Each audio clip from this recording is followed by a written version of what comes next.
السلام عليكم. ازي حضراتكم عاملين ايه؟ طبعا الفيديو النهاردة غريب من نوعه، وغريب على السوشيال ميديا أجمع، وغريب على اليوتيوب كله، محدش عمله. وزي ما كتبتلكوا على المنتدى، كله يحضر معاه مناديل لأننا هنعيط. بص، صلوا على النبي، كلنا تعبانين في الدنيا، تمام؟ محتاجين حاجة يعني نعملها عشان الدنيا دي تبقى حلوة. فهقولك على حاجة، غمض عينك، اتخيل انت عايز تبقى عامل ازاي في حياتك، نفسك الدنيا تبقى عاملة ازاي. اتخيل،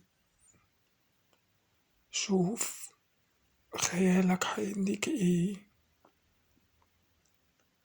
انا نفسي الناس كلها تحب بعض، والناس كلها تساعد بعض.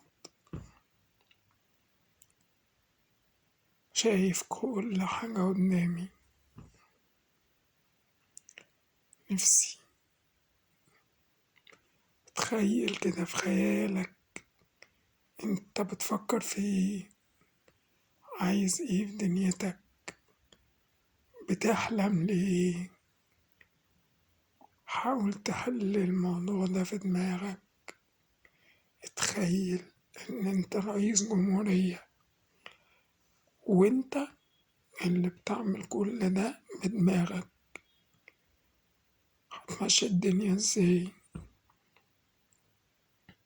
اتخيل بتساعد غيرك، بتعطف على طفل صغير،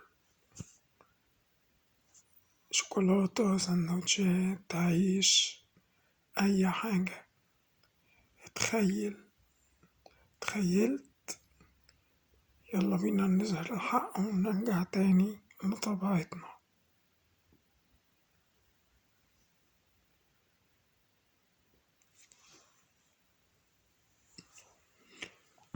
معلش بقى يا جماعة، زي ما قلتلكم،